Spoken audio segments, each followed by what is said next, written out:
சாப்பாட்டுலலாம் ஏதாவது குடுத்து வசியப்படுத்துறது அப்படின்லாம் சொல்றாங்க இல்லையா? அதெல்லாம் சாத்தியமா? அதாவது இடுமருந்துன்னு ஒரு விஷயம் இருக்கு. முதல்ல சொக்கு பொடின்னு சொல்லுவாங்க. இது யாருக்காக பண்ணது அப்படின்னு பார்த்தாக்கா, ஒரு அடங்காத கணவன், அதாவது மனைவி குடும்பம் மேல அது பற்று இல்லாம இருப்பான். அவனுக்கு மனைவியோட சொல் பேச்சு கேட்டு நடக்கிறதுக்காக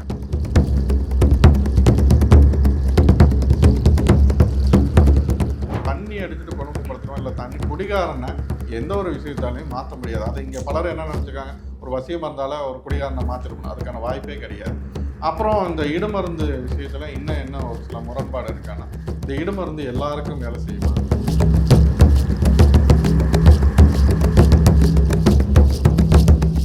ஒரு ஆண் நினைச்சா 10 லட்ச ரூபா செலவு பண்ணி ஒரு பெண்ணை வசியம் பண்ணி நினைச்சா அதோட ரிசல்ட் பார்த்தீங்கன்னா 0 தான் இருக்கும். ஆனால் ஒரு பெண்ணு நினைச்சா 10 ரூபாய் செலவு இல்லாமல் அவனை தன்னோட கண்ட்ரோலில் வச்சுக்க முடியும். அது செக்ஸ் மட்டும் கிடையாது, எல்லாரும் அதுக்கு போயிடுறாங்க. ஸ்ட்ராங் எவ்வளோ பெரிய நீ ஸ்ட்ராங்கான மனிதனாக இருந்தாலும் சரி, எவ்வளோ தைரியம் மிக்கனாக இருந்தாலும் சரி, நீ சாய்க்க முடியுமானா முடியும். ஏன் உதாரணத்துக்கு நம்ம கேப்டன் விஜயகாந்தை விட ஒரு ஸ்ட்ராங் மனுஷன் ஒருத்தன் வேணுமா? அந்த மனிதனே இன்னைக்கு ரிஃப்ளெக்ட் ஆன்மீக நேயர்களுக்கு என்னோட அன்பான வணக்கங்கள். இன்னைக்கு நம்மளோட வராகி சித்தர் மறைமொழியாளர் நம்மளோட இணைஞ்சிருக்காரு. அவர்கிட்ட நாம வராகி அம்மன் பற்றியும் மாந்திரிகம் பற்றியும் நம்மளோட சந்தேகங்களை கேட்டு தெரிஞ்சுக்கலாம். இப்போ இந்த சாப்பாட்டுலலாம் ஏதாவது கொடுத்து வசியப்படுத்துறது அப்படின்லாம் சொல்றாங்க இல்லையா? அதெல்லாம் சாத்தியமா? ஏன்னா இப்போ இதெல்லாம் கூட சொல்றாங்க, ரொம்ப மது இருந்தவங்களுக்கு கூட இந்த சாப்பாட்டில் இதை கலந்து கொடுங்க, அவங்க நிறுத்துவாங்க. அப்புறம் இது மாதிரிலாம் நிறைய விஷயங்கள் இப்போ பேசப்படுது. இதெல்லாம் நிஜமாவே சாத்தியம் தானா? அதாவது இடுமருந்துன்னு ஒரு விஷயம் இருக்குது. முதல்ல சொக்கு பொடின்னு சொல்லுவாங்க. இப்போது இடுமருந்து அப்படின்னு ஒரு விஷயம் இருக்குது. அந்த இடுமருந்து மூலியமாக ஒருத்தங்களை வசியப்படுத்தலாமா, இல்லை அந்த மருந்து மூலியமாக வசிய மருந்து மூலியமாக ஒருத்தங்களை வசியப்படுத்தலாமான்னு சாத்தியம்தான். அதாவது அந்த மருந்தை வந்து சாப்பாட்டில் கலந்து கொடுக்கணும். சாப்பாட்டில் கொடுக்குறது இன்னும் நிறைய அதில் விஷயங்கள் இருக்குது. நம்ம இது பொது வெளியில் பேச முடியாது. சாப்பாட்டில் பொதுவாக கொடுக்குறதுங்கிறது இருக்குது. இது சாத்தியமா அப்படின்னாக்கா சாத்தியம். இது மூலியமாக ஒருத்தங்களை கண்ட்ரோல் பண்ண முடியும், தனக்கு கட்டுப்பாட்டுக்குள்ளே வச்சுக்க முடியுமான்னா கட்டுப்பாட்டுக்குள்ளே வச்சுக்கணும். இது யாருக்காக பண்ணது அப்படின்னு பார்த்தாக்கா, ஒரு அடங்காத கணவன் மனைவியோட சொல் பேச்சு கேட்டு நடக்கிறதுக்கு, அதாவது மனைவி குடும்பம் மேலே அந்த பற்று இல்லாமல் இருப்பான். அவனுக்கு மனைவியோட சொல் பேச்சு கேட்டு நடக்கிறதுக்காக இந்த ஒரு கான்செப்டை கொண்டு வந்தது. இன்னைக்கு யாருக்கெல்லாம் நம்ம எவெல்லாம் விருப்பப்படுறோமோ அவங்களுக்கெல்லாம் பண்ணுற கதையாகி போச்சு. இப்போது இந்த மாதிரி இது கணவன் வந்து ஒரு மனைவியானவள் தன்னோட அன்புக்கு கட்டுப்பட்டு இருக்கிறதுக்காக இது பண்ண ஒரு கெட்ட பழக்கங்கள் இருக்கு, அதுல இருந்து அவர் மீண்டு வர ஒரு தகாத உறவு இருக்கும், வேற ஏதாவது தண்ணி அடிச்சுட்டு குடும்பப்படுத்திட்டே இருப்பான். இல்ல மத்த தண்ணி ஒரு விஷயம் நல்லா புரிஞ்சுக்கணும், தண்ணி அடிச்சுட்டு குடும்பப்படுத்துறோம் இல்ல தண்ணி குடிகாரனை எந்த ஒரு விஷயத்தாலையும் மாற்ற முடியாது. அது இங்க பலரும் என்ன நினைச்சுக்காங்க, ஒரு வசியம் இருந்தால ஒரு குடிகாரனை மாற்றிடணும், அதுக்கான வாய்ப்பே கிடையாது. அப்புறம் இந்த இடுமருந்து விஷயத்துல இன்னும் என்ன ஒரு சில முரண்பாடு இருக்கான்னா, இந்த இடுமருந்து எல்லாருக்கும் வேலை செய்யுமா, ஒரு ஆண் பெண் பேதம் இல்லாமல் எல்லாருக்கும் வேலை செய்யுமான்னா அது கிடையாது. வசியங்கிறது, இந்த இடுமருந்து சம்மந்தப்பட்ட வசியங்கிறது வந்து யாருக்கு வேலை செய்யும்னா பெண்களுக்கு மட்டும்தான் 100% வேலை செய்யும். வசியம் அதை பொறுத்த வரைக்கும் பெண்ணுக்கு மட்டும்தான். அதாவது ஆண் பெண்ணுக்கு கலந்து கொடுக்குற மாதிரியே, இல்ல பெண்கள் கலந்து வந்து ஆணுக்கு வசியம் பண்ணணும், அது பெண் பயன்படுத்தினா அது 100% பெண்கள் அதை பயன்படுத்தினாக்கா, அந்த மெத்தடை பயன்படுத்தினாக்க 100% வேலை செய்யுமானா 100% வேலை செய்யும். அதே இது ஆண் வந்து ஒரு பெண்ணுக்கு வசியங்கிறது ஆணுக்கு கிடையவே கிடையாது. ஒரு பெண்ணு நினைச்சா, ஒரு ஆண் நினைச்சா 10 லட்ச ரூபா செலவு பண்ணி ஒரு பெண்ணை வசியம் பண்ண நினைச்சாலும் அதோட ரிசல்ட் பார்த்தீங்கன்னா 0 தான் இருக்கும். ஆனால் ஒரு பெண்ணு நினைச்சா 10 ரூபாய் செலவு இல்லாமல் அவனை தன்னோட கண்ட்ரோலில் வச்சுக்க முடியுமானா முடியும். அது செக்ஸ் மட்டும் கிடையாது, எல்லாரும் அதுக்கு போயிடுறாங்க. அது கிடையாது. அது இல்லாமல் ஒரு சில வித்தைகள் இருக்கா, இந்த மாதிரி மூலிகை வித்தைகள், மருந்து வித்தைகள் இருக்கான்னா இருக்கு.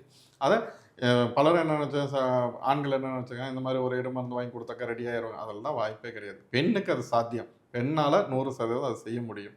அது இன்னொன்று என்ன நினச்சிக்கிறாங்க, இன்னைக்கு ஒரு மார்க்கெட்டில் 500 ரூபாய்க்கு கிடைக்குது, 100 ரூபாய்க்கு கிடைக்குது, 1000 ரூபாய்க்கு கிடைக்குது, இடுமருந்து இது கிடைக்குது, இதை வாங்க. நல்லா புரிஞ்சுக்கணும், அதில் வந்து சில பூச்சிகள் இதெல்லாம் நம்ம புரிதலுக்காக தான் நம்ம சொல்லிட்டு இருக்கோம். பூச்சிகளோ இல்லை ஒரு சில வேண்டாத ஒரு சில விலங்கினங்களோட கொழுப்புகளையோ அதை சேர்த்து கொடுப்பாங்க. இது என்ன ஆகும்னா ஒரு மனிதனோட ஆயுளை பாதியாக குறைச்சிடும்.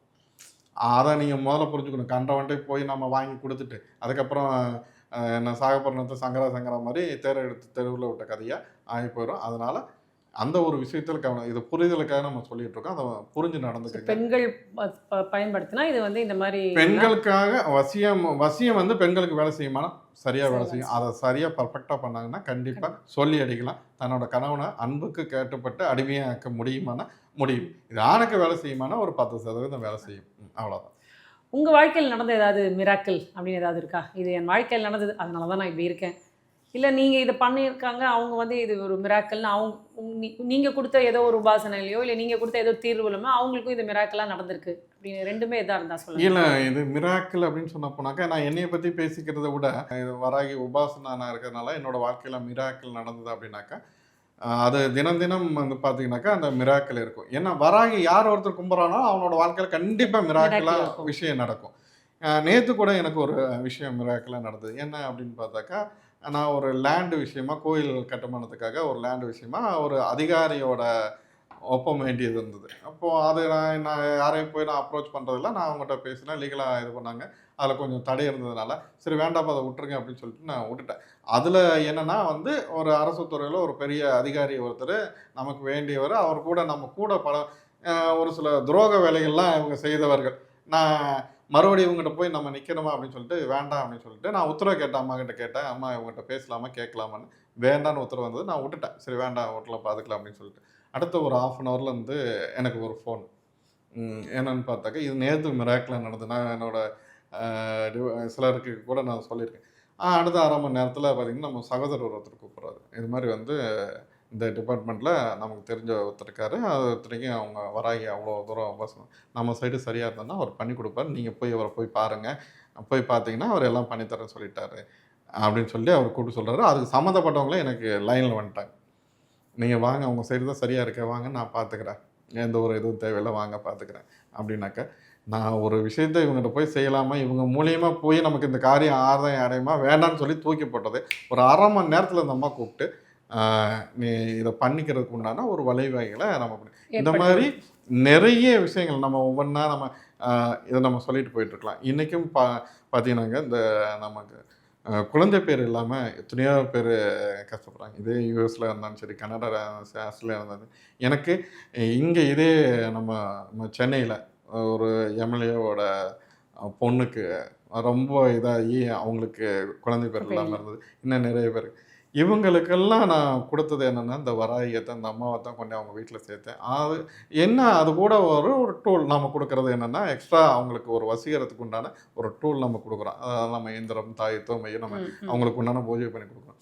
இந்த குழந்தை பேர் இல்லாதவங்களுக்கு இப்ப நேத்து கூப்பிட்டு சொன்னாங்க இந்த மாரி என் பொண்ணு பொண்ணு மாசமா இருக்கான்ட்டு வந்திருக்கு அப்படின்னாங்க. இது எங்கோ இருக்கிற கடல் கடந்து இருக்கிற அமெரிக்கால இருக்க ஒரு சகோதரிக்கும் இந்த இது கிடைச்சது. இன்னைக்கும் நம்ம இந்தியால ஒரு பெரிய கம்பெனியோட சிஇஓ அந்த லேடிக்கும் யாராலயும் முடியாதுன்னு கைவிரிச்ச அந்த பெண்ணும் இன்னைக்கு மாசமா இருந்து இன்னைக்கு குழந்தை பெற்று இன்னைக்கு அது 5வது பிறந்தநாள் கொண்டாடுற அளவுக்கு இந்த பாக்கியத்தை எல்லாம் பல மிராக்கிள் அதாவது இன்னைக்கு குழந்தை பேருங்கிறது இப்போ ஒரு பெரிய விஷயம் இல்லை. அதை யாரு குடுத்துருக்கா அப்படின்னாக்கா, இந்த அம்மா குடுத்துருக்கு. இன்னும் வாழ்வியல்ல நிறைய அன்றாடம் நிறைய நம்ம பார்த்துட்டு வரோம். வராகியே ஒரு மிராக்கிள் தான். வராகிய கும்பிட்டா பல நம்மளோட வாழ்க்கையில மிராக்கிள் நடக்கும். உங்களோட வாழ்க்கையில என்னைக்காவது ஆ வராகி இங்க இருக்காங்க அப்படின்ற அவங்களோட பிரசன்ஸ உணர்ந்த தருணம் இருக்கா? இல்ல வராகி இருக்காங்களா? உணர்ந்த தருணம் இருக்கா அப்படின்னு பார்த்தாக்கா, ஆ அ எனக்கு வாழ்க்கையில அத கத்துக் குடுத்ததுக்கு அப்புறம் தான் நான் இந்த இதுக்கே நான் வரேன். ஒரு ஆக்சிடென்ட்ல தான் என்னோட வாழ்க்கைங்கிறது தடமாறியது. ஆ நான் ஒரு இடத்துல ஒரு காட்டுக்குள்ள நான் சிக்கிக்கிட்டேன். அங்க இருந்து என்னைய எந்த ஒரு பாதிப்பும் இல்லாம கொண்டு வந்தது யாரு அப்படின்னு பார்த்தாக்கா, வராகி.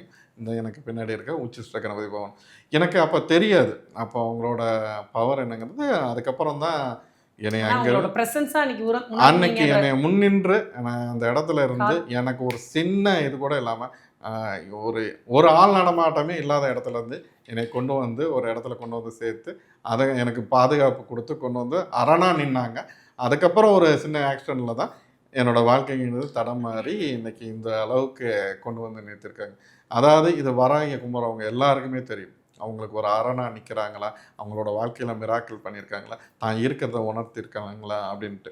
இப்போ நீங்க கேட்குற மாரி வராகிய வழிபாடு செய்றவங்க வீட்ல பார்த்தீங்கன்னா, சில நேரம் பார்த்தீங்கன்னாக்கா, அவங்க வீட்ல பெரிய மூச்சு இரைப்பு, அதாவது மூச்சு பெருசா பெருமூச்சு விடுற மாரியோ, இல்ல மூச்சு அந்த வராகி நடமாட்டம் அவங்க வீட்ல இருந்தாக்கா, அந்த மூச்சு நம்ம பெருசா மூச்சு விடுவோம் தெரியுங்களா? அந்த மாரியான ஒரு இது கண்டிப்பா வராகி உபாசனை பண்றவங்க, வராகிய கும்பிடுறவங்களோட வீட்ல அது இருக்கும். சிலர் அத என்ன நெனச்சுக்கிறாங்க, பயந்துக்கிறாங்க. அப்போ அந்த அம்மாவோட அனுகிரகம் இருக்கு. நீங்க மட்டும் இல்லாமல் அவங்கள முறையான வழிபாடு வழிபாடு செய்கிற எல்லா எல்லாருமே உபாசனையாளர்களுக்கும் இதை உணர முடியும். அதை உணர முடியும், அவங்களோட வாழ்க்கையில் இது பண்ண முடியும். அதை நம்ம கொண்டே சேர்த்திருக்கோம், கடத்திருக்கோம். இன்னைக்கு எல்லாரும் அதை உணர்றாங்க.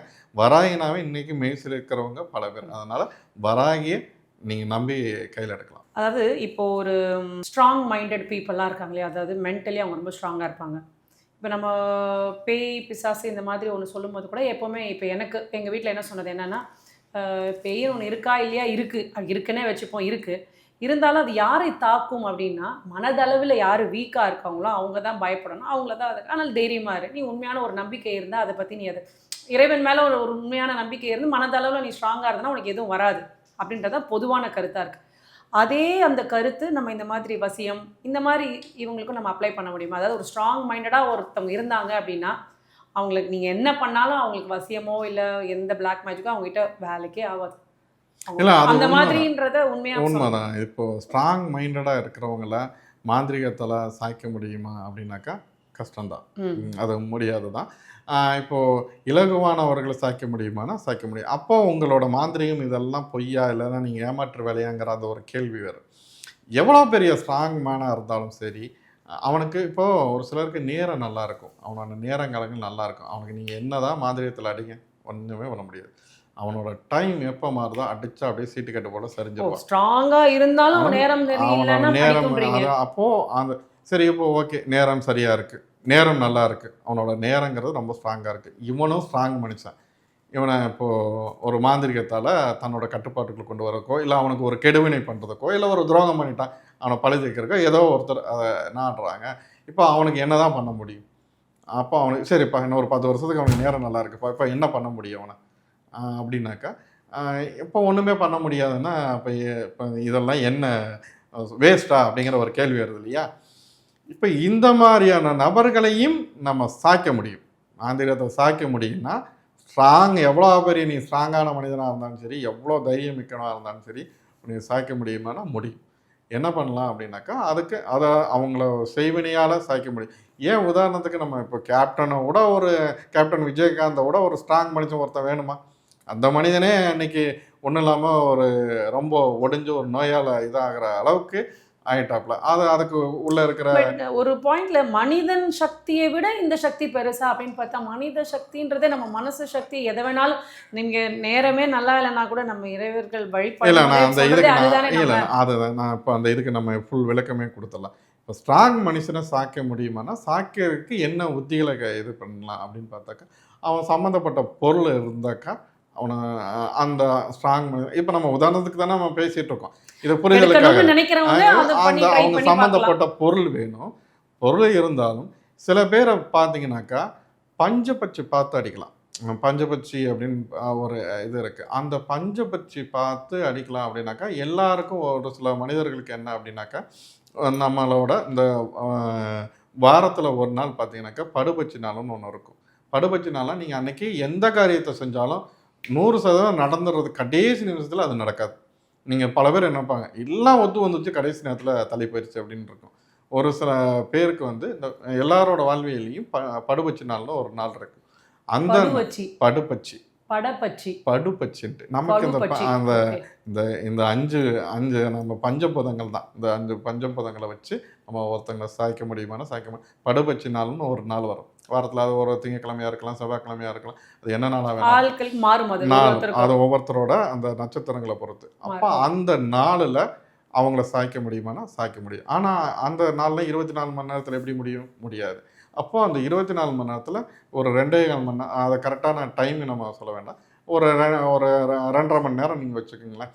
இந்த 2.5 மணி நேரத்தில் ஒரு 40 நிமிஷத்தில் இந்த படுபட்சி நாளில் அது வேலை செய்யும் அப்படின்னா வேலை செய்யும். அந்த 2.25 மணி நேரத்தில் ஒரு 20 நிமிஷம் தான் அந்த சாவுங்கிற ஒரு நேரம் இருக்குது. அந்த படுபட்சியில் ஒரு சாவுன்னு ஒரு நேரம் இருக்குது. அந்த 20 நிமிஷத்தில் அந்த யாரை சாய்க்கணுமோ அவங்களுக்கு உண்டான மாந்திரிக வேலையை செஞ்சு சாய்க்கலாம். அந்த 20 நிமிஷத்துலையும் ஒரு 2 நிமிடம் தான் அந்த சாவுங்கிற அந்த இது வந்து உயிர்ப்போட இருக்கும். இந்த நேரம் பார்த்து கரெக்டாக ஒருத்தனை அடித்தா அவன் மீளவே முடியாது. ஆனா அது பண்றதுமே அப்போ நம்ம வந்து விதிமுறைகளை மீறி தானே பண்றோம். நல்ல இல்ல அதுதான் இப்போ இத்தனை விஷயத்தையும் இப்போ இது எல்லாருக்கும் பண்ணிட முடியும்னா முடியாது. முடியாது. இது இத்தனை விஷயத்தை ஏன்னா ஒருத்தனுக்கு அப்ளை அப்படி பண்ணணும். ஒருத்தனை ஒருத்தர் சாய்க்கணும்னு அப்ப நினைக்கிறதே கெட்ட அவன் எண்ணமா ஆயிடுது இல்ல? இல்ல கெட்ட என்னன்னா, அப்ப அவன் எந்த அளவுக்கு அவன் மத்தவங்களுக்கு தொல்லை கொடுத்திருப்பான், இல்ல ஒரு இன்னல்களை கொடுத்திருப்பான், இல்ல ஒரு துரோகத்தை பண்ணியிருப்பான், வஞ்சிச்சிருப்பான், அந்த மாதிரி ஒரு யார் ஒருத்தனும் சும்மா போய் எல்லாத்தையும் கெடுத்துட மாட்டாங்க. அப்ப நம்மளால ஒருத்தனால பாதிக்கப்பட்டிருப்போம் அப்படிங்கும்போது இல்ல இப்போ சில பேர் வந்து நீங்க சொல்ற மாதிரி பாதிக்கப்பட்டு பண்றவங்களும் இருக்காங்க. பொறாமை, இல்ல அது இதனால இன்னைக்கு பண்றவங்க நல்லவங்களாவே இருந்தாலும் இந்த அதுக்கு மாதிரி வச்சு இப்ப இது இப்ப எல்லாரும் என்ன பண்ணிடுவாங்கன்னா, இதை எடுத்துட்டு அதை சுத்த ஆரம்பிச்சிடுவாங்க தான். அது பட்டும் படாம நான் சொல்லிட்டு இருக்கேன்.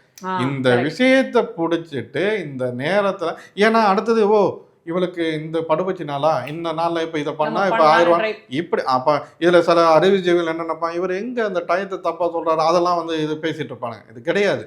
அதை ஒரு ஒரு இதுக்காக நம்ம சொல்றதுதான், உதாரணத்துக்கு சொல்றது. இந்த நாள்ல உட்கார வச்சு ஒருத்தரை அடிச்சு உட்கார வைக்க முடியுமானா அது யாரா இருந்தாலும் உட்கார வைக்க முடியும். அது ஒரு 2 நிமிடம் அந்த ஒருத்தரோட 24 மணி நேரத்துல அந்த 2 நிமிடத்துல அடிச்சு உட்கார வச்சா எப்பேற்பட்டவனா இருந்தாலும் ராஜாவா இருந்தாலும் கூஜா வைக்க முடியும், சாய்க்க முடியும்.